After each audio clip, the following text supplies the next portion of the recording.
America has a consumerism problem. The average American household has over 300,000 items in it. 84% of Americans worry that their house is not clean or organized enough, and 55% say that that is a big cause of their stress. We live in an age of overconsumption. Whether it's content or goods, the more things you have, the better in life you're doing. But minimalism turns it on its head for some profound emotional and financial gains. So how can you be somebody who's a tech enthusiast and still be a minimalist all at the same time? Well, I consider myself one of those, so I'll let you know the tips that I use to try to keep my life as minimal as possible while still being able to enjoy the things that I like to enjoy. It is easy to get caught up in the YouTube rat race when you see a new phone or a new product being released and you get green with jealousy. There are a few rules that I use to get around this. The first rule is obvious, but make sure you actually need the item that you want to buy. Whether it's a new camera, a new computer, a new monitor, a new phone, a new tablet, whatever it is, a new keyboard, a new mouse, whatever it is, make sure it's something that you actually need. For example, I was thinking about the other day, I was thinking about buying a new cinema camera because not that the GH5 is bad or anything, but I guess I just wanted something new. But after thinking about it for a little bit, it's like, am I just buying this new camera because it's just something different, or it's because it's something that I actually need? And after thinking about it for like 5 minutes, I realized it's just something that I just feel like I wanted and I don't really need it. So I'm not going to go ahead and buy it.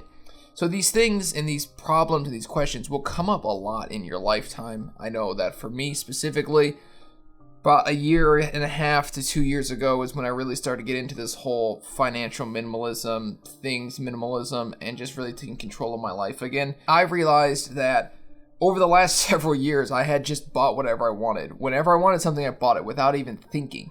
Maybe sometimes I would be like, do I need it? Yeah, I could probably use it. But I never really took the minute and took the time that it takes really to make sure that it's something that I actually desperately need.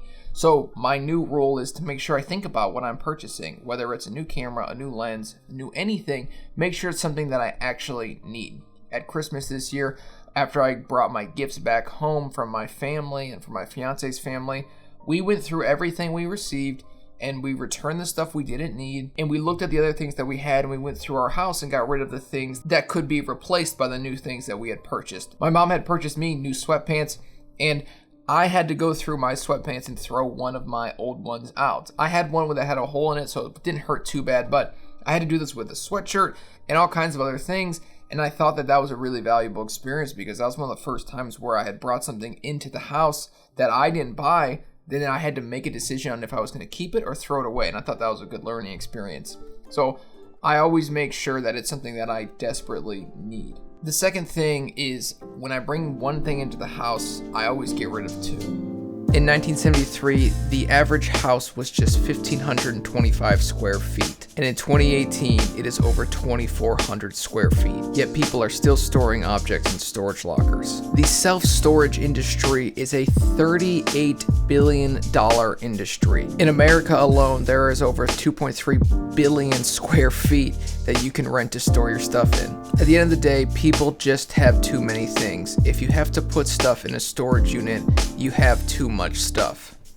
This rule is a good rule of thumb. I know some people just go bring in one thing, get rid of one thing, but I think it's beneficial to get rid of something else. And I always make sure it's not just something that I could live without, it didn't matter, I was going to throw it out anyways or donate it anyways. I always make sure it's something that I actually probably maybe want to keep, but I know it doesn't add any value to my life, so I just get rid of it. And I'm not this holistic, militaristic. If it doesn't add value, I don't keep it. I have some extra clutter, like extra cables I probably don't need. But I always make sure that I don't throw away stuff like that. I throw away stuff or donate stuff or I sell stuff that I could probably keep, but I know deep down I'm never probably going to use it again. It's just something that maybe has a sentimental value, or it's something that I think is worth money and I don't want to get rid of it and yada, yada, yada. So I always make sure I get rid of two items. I think this is a really good rule for a lot of people to follow because it's really easy to hold on to stuff. If you look at a lot of older people, you look in their garages, and you look in their house, and it is just filled to the brim with crap that they could throw out that they don't even know is there, that they could definitely throw out. But then they start going through it and they're like, I can't get rid of that. I need that. I need this. But why? Because you haven't even used it in 10 years. So my fiance and I are we're particular about the things we bring into our house, and we make sure we get rid of stuff. For example, Carly bought a new jacket the other day, and she got rid of a jacket, a sweatshirt, and a pullover that she didn't need, and she said that I'm going to bring in one thing and get rid of 3. Now 3 is a little extreme. If you don't have 3 things to get rid of, just get rid of 2, and if you don't have 2 things to get rid of, make sure you're replacing that one item. But that is the goal here, is to bring something into the house and then either get rid of more or at least get rid of an equal amount of what comes into the house. Now, I'm not suggesting if you buy a new lens, you have to get rid of your old lens, because your old lens might still be a good lens and you're just getting a different type of lens. But what I am suggesting is you bring something new into the house, that it may be replacing something, so make sure you get rid of that item. But if it's not replacing something, find 2 different items that might be related, might not be related, that you could get rid of. That shirt that's in the back of your closet that you've had for 10 years, get rid of it. That sweatshirt that you haven't worn in the last 6 months, get rid of it. All that stuff can just be gotten rid of. You can just get rid of that stuff. My next rule, and if you watch this channel at all, you'll know what this one is never buy it on credit. Credit cards are the new smoking. People know that it's bad for them, yet they continue to use them. Taking on debt is the quickest way to not be financially free. Imagine for a second a life with no house payment, no car payment, and no payments at all. Think about the extra money you could save. Think about the jobs you'd have to work because you don't need to make 4 times what you're making now. Credit is the quickest way to buy something that you can't afford, that you probably don't need. So make sure that when you're buying these things, you have the cash for it. I saw an interesting rule put down by somebody in a comment section of my last video where they said I don't buy anything unless I have at least twice the amount of cash in my account. And he said that hadn't failed him to this point. That's an interesting rule. I don't know if that's something I would follow to the letter, because if I had $25 in my account, I probably wouldn't want to spend 12 of it, but I think I understand what he was saying, where he's talking more bigger purchases, where if he wants to buy a $1,000 iPhone, he makes sure that he has at least $2,000 in his account. The rule I like to follow is make sure you can afford it and it's not a big deal. So if you were to buy something and it doesn't just totally ruin your finances, ruin your bank account, then it's fine. And you should be a good judge of this. This is something you'll have to learn. The 2 times rule, I think, is an interesting rule. You can probably go 6 times. You can make up whatever rule you want. Make sure you have rules in place to make sure you never buy stuff on credit. Credit cards are not a good thing. Buying stuff with other people's money is not a good thing. And a lot of these store credit cards, if you don't pay off the initial balance on time or you're late one time, you get charged the interest. So make sure that you're being very, very careful with how much money you spend and how much money you're using and how many expensive items you're purchasing. Tech is obviously an expensive field. For example, this camera right here is like a $2,000 camera and the lens is $800. Like, this stuff costs a lot of money. But if you can afford it and you have the cash, that's the best way to buy it. And then on that point, I would also say, make sure you buy last year's as well, or the year before, and buy it used. You'll save a significant amount of money. I know you don't get the warranty, but I guess maybe I have too much faith, but I have faith in the fact that these products are built to work. If they cost this much money, they should work for an extended period of time. So if I could go back in time, I bought my GH5 brand new. This was probably the biggest mistake I ever made, and I actually purchased it on a credit card. And that was a big mistake. Like, I will 100% say that was the biggest mistake I've probably ever made, when I already had like $4,000 on a credit card. And I thought this was a great idea. I needed this thing.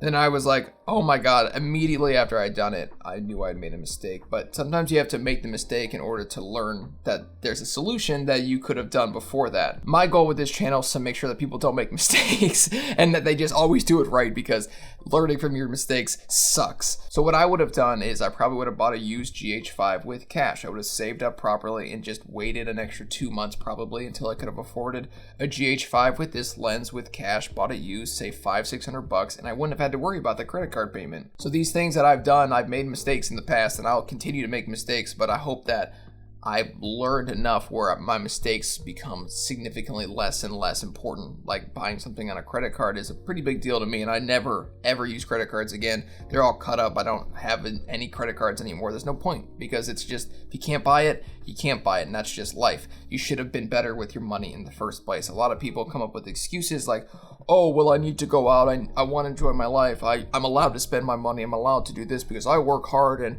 I'm allowed to go out and drink, and I'm allowed to go out and buy this item. That's ridiculous. People who talk like that are children. And if you're one of those people, you're a child and you're just immature. And I don't mean to be harsh. That's just kind of how I am. But if you think like that about money, you're a child. And that's why you handle money like a child. That's why you don't have much of it. 70% of Americans live paycheck to paycheck. So you're one of those people. And these people that say that are friends and their family, and they're really entitled to their money. And at the end of the day, the money isn't even theirs because they all owe a bunch of people a bunch of money. So what I would say is just to make sure you can afford the item, it's long-winded responses, and be mature about it, and don't be afraid of what other people think. And that's my fourth step, is I'm not going to buy anything because of anybody else. Social media has created a culture where nobody is themselves anymore. They're all the person that they think will get the most likes. And if you use social media in the way most people do, that's not a positive thing. Social media can be positive in some cases, but at the end of the day, most people are just posting what they think others want to see in order to garner likes from people they don't know and people they don't care about. There are a lot of people my age who are just victims. School's too expensive, no one made you go to that school. My car's too expensive, no one made you buy that car. Rent's too expensive, no one told you how to live in that city. And that's just how it is. But people always blame other people because they're not willing to take responsibility for their actions and what they've done wrong and how they've messed up and how they've ruined their lives to this point. But know that no matter how old you are, whether you're 14 or you're 25 or you're 35, there is so much time left. Even if you're 65 years old, if you made it to 65, on average you'll make it to like 90. There is a lot of time left to change your life. And these rules aren't just golden rules where if you do it, you'll be happy. Happiness isn't an end goal. It's just a constant. You're trying to be happy every single day. And some days you're going to be bad and mad and upset. But know that those days are important because that makes the days where you're happy and the good days a lot better. Thanks for watching. I'm Scott with Techno Eclipse. I'll see you in the next one. Peace out.